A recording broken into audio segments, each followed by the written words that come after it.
Do you like milk?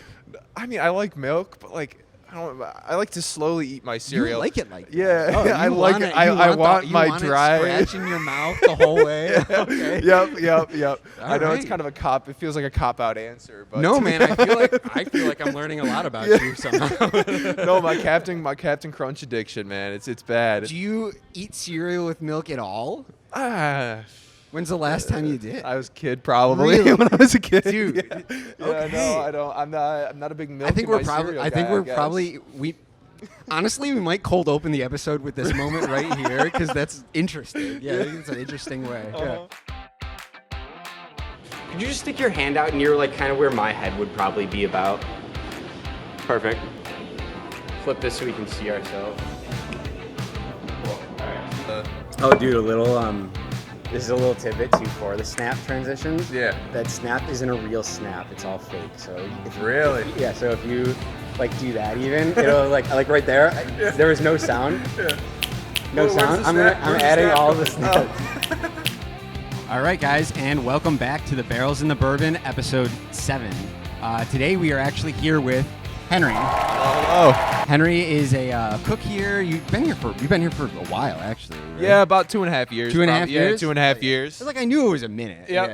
It's been a while. And I let's just how I usually start these. It's like let's kind of like dig through like origin stuff and like kind of how you like got into cooking. Yeah. And my favorite line is how you became the man that you became today. Essentially. Yeah. So maybe tell us when you got into cooking. Was it like a childhood dream, or was it just kind of like a happy accident that happened along the way somehow? So it probably comes from my mom. My mom, she came from a family of cooks. So her grandma, her mom, she always was around it when she was younger. And so growing up, she learned how to cook. And then, I mean, she made family dinners for us every night. Can I interject really quick? Yeah. What you said your grandma?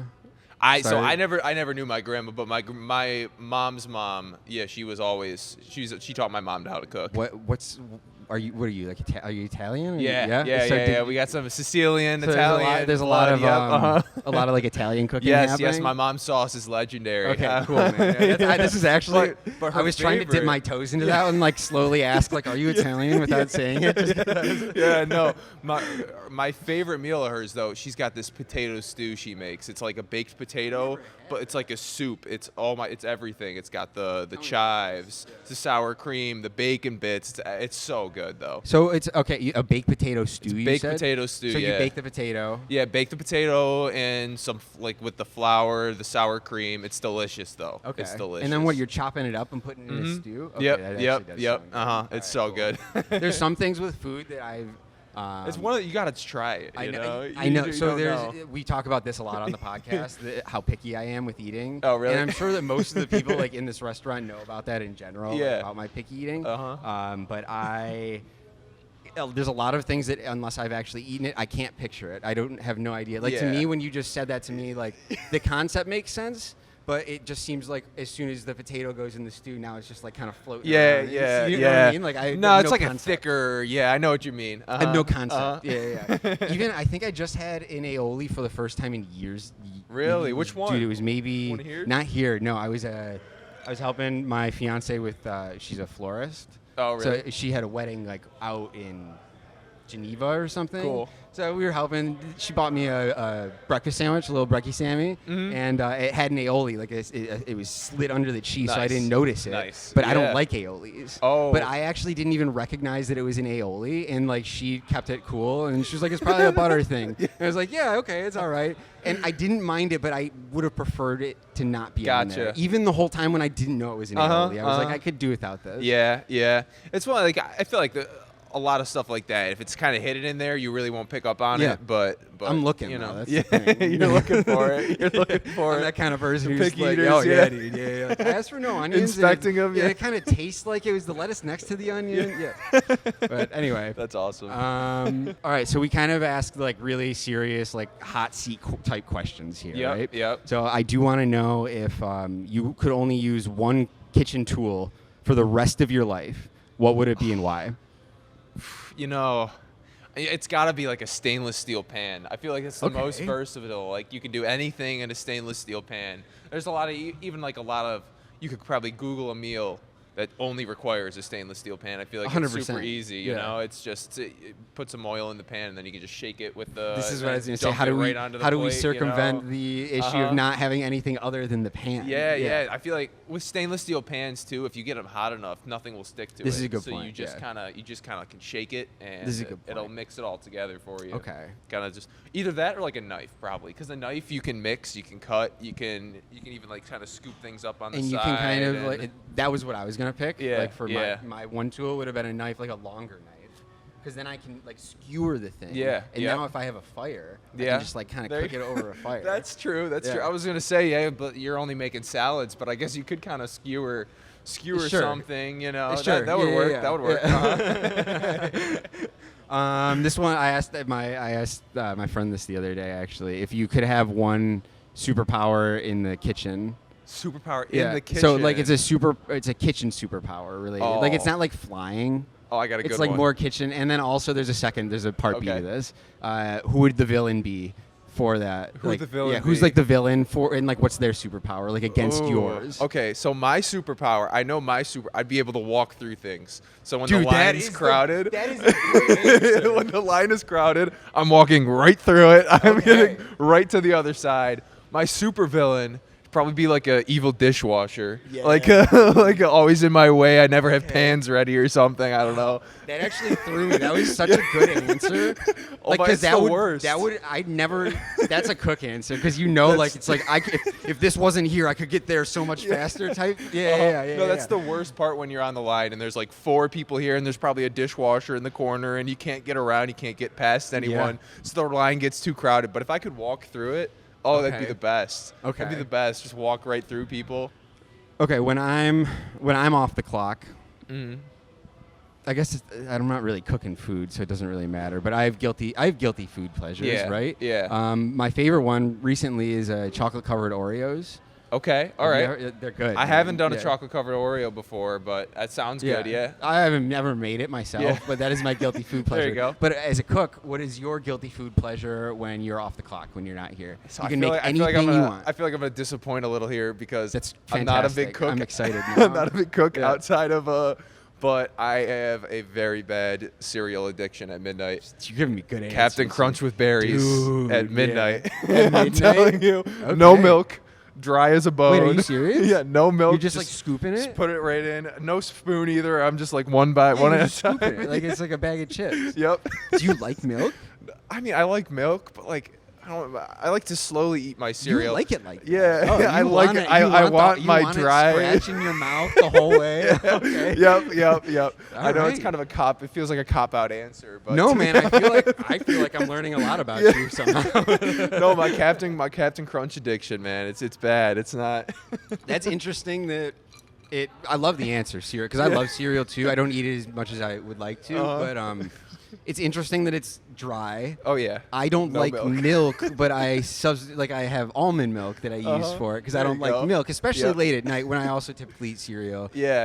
And it hurts my stomach, so I Yeah. eat almond milk and everything, or drink almond milk. Yeah. It's fine. I feel like at midnight I'm already too lazy to even use a spoon too, Yeah. and I don't want to get my fingers wet with the.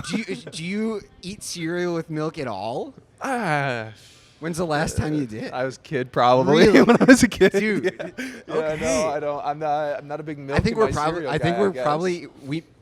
Honestly, we might cold open the episode with this moment right here because that's interesting. Yeah, I think it's an interesting way. Uh-huh. Yeah. Okay. Yeah, All right, dude. That's cool. Okay. Not a big cereal. That threw me enough milk. where I think now is a good time. With both those answers, the Yeah. superhero one and this threw me enough where I think now is a good time. We're gonna Cool. cut to an ad read. Sounds Do you good. want to help me? Do you want to help me? Of We'll course. Snap to it. Oh, All right, yep. on Ready? three. 1, 2, 2, 3. 3. All right, folks. It's that part of the podcast where I pretend that I just remembered that we have an ad to read. Wow, what a completely natural segue. Thanks, Henry. And today's episode is brought to you by our new fall seasonal cocktails. Wait, you're telling me we're advertising ourselves on our own podcast? I know, groundbreaking, bold, self-sufficient. Some would even say efficient marketing. And humble. Don't forget humble. Exactly. So here's the deal. We just dropped our new fall seasonal cocktail list, and let me tell you, it's the liquid embodiment of cozy sweater weather and comfort in a glass. You ever sip something and think, wow, this makes me want to text my ex and rake some leaves? That's these cocktails. All made with autumn spices, fall spirits and the tears of summer slowly slipping away. Which are harvested locally, of course. So if you're the kind of person who loves a good cocktail, a good time, and seasonal affective disorder, come try this list. Available for a limited time because fall is fleeting, and so is your serotonin. Wow, Henry, that was deep. It's the cocktails talking. So come by Neat and come see what fall tastes like this season. All right, Henry, you ready to get back to our conversation? Sure thing, Trav. All right, Henry, would you ever trust a robot to cook your meal, like 100% robot, or are you too much of a traditionalist? I don't know. I've seen those things with like the tracks on the ceiling and the robots are kind of going back and forth. Yeah. I feel like in a McDonald's situation, this would work very well. It but would work very well. Yeah, at McDonald's. Yeah. but like something Now- like this, like you got to put love into it, and you can't really. Can I augment this just slightly, Yeah, actually, yeah. now that I'm thinking about it? Less McDonald's, like, mass production setup, more like, have you seen the new Superman? Yes. Oh Okay, my I'll gosh. pull up a picture of the robots, but more like the Superman robots. Oh, like they can talk, okay. but it's a friggin' robot. You know what I Yeah, mean? yeah. That's the robot. Yeah. I did like 4. I don't know if you saw Okay. Superman. Number did. 4 Oh, I was. do, one of my favorite questions recently with like everybody that I encounter is, have you seen Superman? Because I want to know who I can talk to about it. I've Oh, seen yeah. it like 2 times in theaters and 3 times out of theaters. It just dropped on Yeah, Monday. I saw it. I saw it twice bootlegged once, once in theater. Bootleg before. Afterwards. Okay. I had to watch it again. But Alright, cool. You know, when I think of robots in the kitchen, you ever SpongeBob, the chum bucket. What's yeah. that? What's the robot in the chum man. bucket? I don't know. It's very. I know what you're talking about. We'll Yeah. pull the clip or something. Yeah, we'll yeah. get to it. Yeah. But I feel like the big thing, it's like even in the Krabby Patty, right? The secret ingredient was love, That's right? true. But can you get that from a robot? You think This is Chum true. Bucket didn't have it. This is true. You know? Sometimes I think love is just oregano. And that's the difference between Neat Burgers and McDonald's burgers. Yes, exactly. It is love, yeah. It's the love. Yeah. Okay. I think I would probably. On my lazy days, I would let. Yeah. So I yeah. would look at it more like a tool, like a microwave, right? Uh-huh. And man, I hope this like AI doesn't take over and they like Yeah, hear this and I'm yeah, just treating it like a microwave. I would treat it like a microwave. I wouldn't use it every night. There'd Yeah. be some nights where it's like, I like that chicken I used to make. You know, Mhm, like see it mhm. on there, took a little bit Or of time. like a robot prep chef would be nice. Like cut It the would. lettuce. That would be nice. Like bread the food for me. Yeah. Stay off the line. Yeah, or like I don't know about you. This is like a weird thing that I'll share with our audience also about me. I like Mhm. to be like my last meal of the day, right? Yeah. I like to be fully clean for it, right? Okay. So I like to Uh-huh. take a shower. Take a shower, yeah. And then eat my meal, like be cozy and Awesome. like then eat my Yeah, meal, right? yeah. And I think it'd be really nice to like get everything ready. Like I'm putting my chicken on the pan or whatever, but I know it's gonna take like 15 minutes, Yeah, right? uh-huh. And that's when the robot steps in. They're flipping it. There you I run go. upstairs. I take my Finishing it up. shower. I get clean. It's like and waking up then- to bacon, right? It's like you're could do walking that out the too. shower and food's ready to go. Yeah. Uh-huh.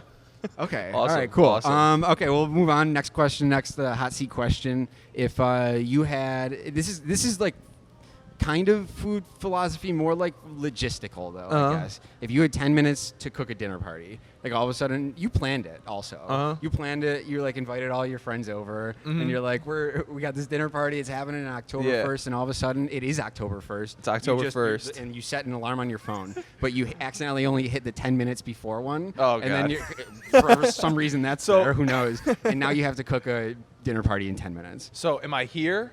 Or No. Oh, you're home. I'm at home. Yeah, yeah, yeah. I'm at home. Yeah. If it'd be too easy if it was here, buddy. It'd be a little Man, too yeah, easy. it would be. I'm calling popcorn deconstructed risotto corn, something like that, or no. I'll probably do like quesadillas. I don't know. That's I feel good. like that's super easy, right? Yeah, It's yeah. like it's just cheese. You can cook a meat up and put like some sort of meat Yeah, in it dude. too. Do like a beef quesadilla thing, a homemade salsa. Yeah. That's really that's super quick and easy. Okay. You know, you can do 2 things at once while the quesadillas are cooking. Make a salsa, make some Yeah. dipping sauces. It's dependent on the tools that you have. Yeah, also with yeah. You. You could do like a pasta something if I have Kind of what I would. So what I would do, and this is just like because you said quesadilla, like the wheels got turning. Yeah, What I uh-huh. would do is I would get I would do. It depends. So is the kitchen away from the guests?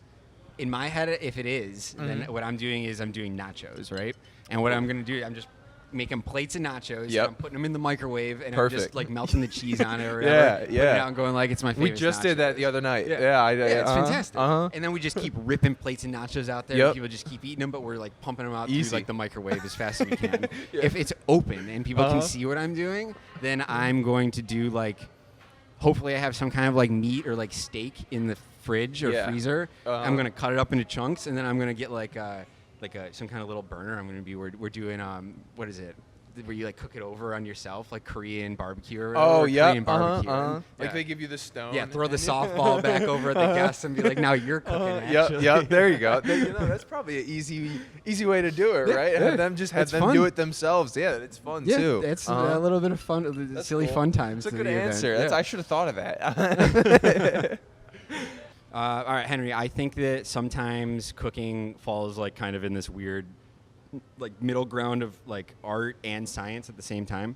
I think that obviously, like we were saying earlier, like the chicken's got to get cooked to what is it, 100 something? 165. 165 degrees. And like that's science. We know Yeah. that, so you don't get sick. But at the same time, people add their flair to it to make it their own, and I Yeah. think that's art. I think Yeah. there's like art involved in that. Uh-huh. Do you think that it is more of an art or a science, or is it both? And explain that, if you will. So it's kind of, I feel like it's kind of like perspective, right? Like as a customer, you're coming in and you're looking at the cooking as kind of an art, right? We always say at NEAT, eat with your eyes first. So you put the plate down, they're gonna look at it, and to them it's art, right? You're seeing how the sauces are plated, how even the burger is cooked, and how we put the knife through the middle of it. Like Yep. even that's an art, right? Yep. But when I guess from the cook standpoint, I guess it is kind of a science. When you have 15 burgers on the screen, Sure. and your Yep. whole thing is filled, you're still focusing on making every order look the best it can, but at that point you're like, all right, I know when to cook this burger because you see the beef blood kind of bubbling up on top. Yep. You know, that's kind of a science, Yep. I guess. Yep. Like I know it's at this temperature, and now I can flip it. You know, and Yeah. that's That's I feel like there's- that's your trial and yeah, trial yeah. and So error, I guess doing it it's enough kind of time. perspective, and it's also kind of like a little bit of both, right? Yeah. From both sides for sure. Yeah. But I mean, also like my favorite part about working here is, I mean, on our app station we have these beautiful apps, Yes. and I love like plating it in the nicest way possible. So- maybe changing something up every So time. maybe it's like the science is on the dish itself. Yeah. The plating is where the art part comes in. Plating is definitely where the Yeah. art part comes in. Cool. 100%. Yeah, we always play with you and me play with desserts a lot. Oh, yeah. we play with everything. Oh yeah. I love to do that. Yeah. It's the best part about Yeah. working here, in my opinion, Yeah. is That making is the it look most fun nice. part Uh-huh. too. That's the part that I Uh-huh. mean.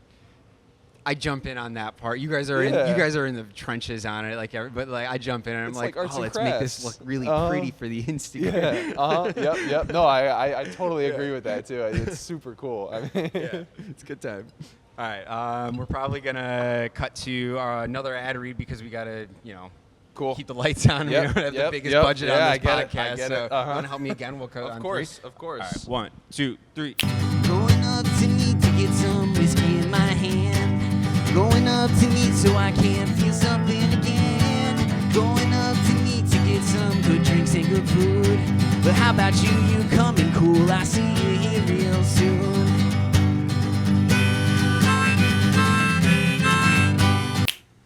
All right, Henry, you are a food philosopher for a minute. Yep. Okay. What is the true meaning of a perfect meal? So I guess like earlier I said, right, like my midnight snack habit is Captain Crunch and berries with no milk. So Right. at midnight, that's a perfect meal for me, right? Yes. So I guess it's kind of like whatever you're in the mood for. So it's a tricky question. I guess like in the morning, my perfect meal would be like a bacon, egg, and cheese, right? Like from New York, you know, Oh, man. maybe some Chipotle mayo, right? But that's not gonna be my perfect meal at Right. 5 p.m. when it's dinner time. You know, I'm not gonna want. I want a T-bone steak with some Yeah, asparagus or something. You know. Yeah. So I guess it's really just like perfect meal is whatever you're feeling at that time. You know. Yeah. Dude, so there's I think the perfect meal that I've had. This is like deep food philosophy. Okay. Right? All right. I think this might be at the core of what it means to be a restaurant. Yeah. Maybe. The best meal that I've ever had, I don't remember what I ate. Oh. It wasn't about what I ate. No. It was literally my brother was engaged, and it was his future wife's birthday, and me and all of our best friends just went out to Mother's in Yep. Buffalo. Oh, okay, And we yeah. sat out at this like nice gazebo in the back and had the best time. And I don't even remember what anybody ate. It doesn't matter. It's sometimes it's about like the environment you're in and the people you're with. Yep. And the rest of it is kind of like secondary to It's it the all. memory of Yeah. sitting in that beautiful spot, of eating that food that you don't even remember, but you know it was good Yeah. because you were with great people. Yeah. And So it I might guess- not even matter if it was good. You know. Yeah, it probably wouldn't. Yeah. You were too Those busy are laughing the- with friends. You didn't even notice it was bad. Those food. are just the Like- meals that I remember the most. Yeah, I guess yeah, like yeah. the meals I enjoyed the most, like, are usually really simple. So it's like it was whatever. It's like the perfect meal though is like the experience with it. Yeah, all, which is yeah. something I think that we do well here. We are fun here. Uh-huh. The food's great, and everybody that works here is like family. You know what I Yeah. mean? Yep. Yeah. We. Yep. I'm probably gonna cut this, but but it's this part. But it's, we haven't had a customer in what? It's 4 years or something like that. It's been like 4 years since we had a real customer. You know why? Because everybody that walks in this door is family. Oh, that's true. Yep. Nice. A little corny line. That's leave it in. No, That's my leave it in. Yeah. All right, what was It took me a second. I was like, "Where's he Yeah, going like, with wait, this?" no, I just had like 300 people in Yeah, here wait a yesterday. It's a line out the door. I was gonna say we It's pretty all busy family. We have a yesterday. big I don't family, know. man. Yeah. Okay, so I had a conversation the other day about how when somebody else cooks something for you, it doesn't matter Yep. what it is. For some reason, it always tastes better than if you did it yourself. mhm. What is your thoughts on why that is the case? Like, what's the phenomenon? Is it like a mystical like energy at play, or is it just like, I don't know, they're better So, at it? you know, this is actually cool, interesting question, because lately, like past 2 weeks, I've been making guacamole like almost every day I've worked here, right? And Cool. so I'm like slowly like fine tuning this guacamole recipe, and every time I make it, I'm like, oh, this tastes so much different than the last time. Oh, this is so much better. Yep, Oh, yep. this is so much Yep. worse. But everyone else in the kitchen is like, it's just the same. What are you talking about? It's just the same.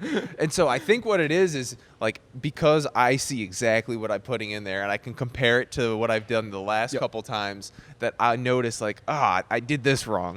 This is like too You're, like, much of this. hyper-fixated. Next time I got to do less of this. Yeah. Yeah. Whereas everyone else is just like, oh, there's some guacamole. It's Let's go. Guac, You know. So I guess it's kind of, when someone else is making it, you don't see what they do wrong, or you don't Right. see what they do right, and so you just get it, and you're like, oh, perfect. This is what I was served. I have Okay. no idea what went into it, but now it's here, and it looks great.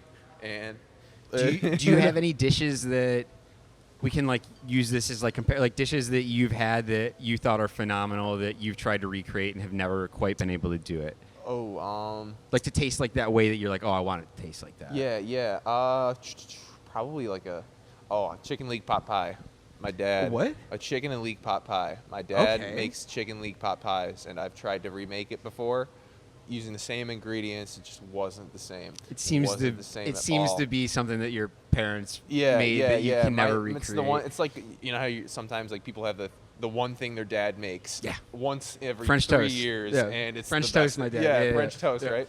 So yeah, for our family, my dad once a year, like out of nowhere, Yeah, he's like, pot I'm pie? making pot pies tonight, and we're all like, yes, let's go, let's pot pie night. But every time I've tried to make it on my own, Really? it's He had the it's touch. horrible. Yeah, he somebody has that taught touch. him something. That, Yeah. It's just so much different. I got but, you. Yeah, I totally agree with that. When someone makes you something, it's you don't even notice it's Dude, so much better. My mom makes a few dishes very, very well, and I think she's a great cook. She tells everybody she's not. I think it's just part of it. I don't know. Yeah. She does a couple dishes that I have fallen in love with, and I have tried to make time and time again. That she's given me the exact recipe for. Yeah. Like literally written, like directions, like every like Uh-huh. like measured out and everything, and I You just can't fucking do replicate it. Yeah, I can't do Uh-huh. it. Yeah. I get it. I don't know why. Yeah. I get it. They have their. I feel like everyone's got their like touches of stuff they Yeah. put in. that you off can't the write recipe. down. Yeah, you don't write down. Yep. But And I even think then, it's that's probably this phenomenon that we're talking about, where it's like they're doing something in there. It's that love ingredient we were talking about. Yep. That we don't know and we'll never know, and Yeah. it's always going to taste a little better and a little different. Mhm. Yeah. But yeah. Cool, man. All right, you got anything you want to plug? Not really. I'm not No? a big social media All guy. right, fair enough. But, Sounds good. but yeah. All right, well, let's plug Neat. Follow us at Neat Buffalo. We're going to pull up the Instagram handle like right about here-ish. Thanks for coming on, man. No That was problem. fun. It was a fun time. Yeah, it was I a good enjoyed time. it. Yeah, we kind of yeah, did this like is some fun questions. Just kind of had a good time. Yep. Good philosophy questions. Yeah, dude. All right, cool. Well, thanks for watching, guys. Thanks for being here for this month's episode of the Barrel and the Bourbon. And we'll be back next month with something. I don't know what. Awesome. But we'll see. figure that Yeah. out. Yeah. Thanks, bro. Yeah, Sounds appreciate good. it. Thanks for having me. Yeah, man. Cool. Yeah, it went great.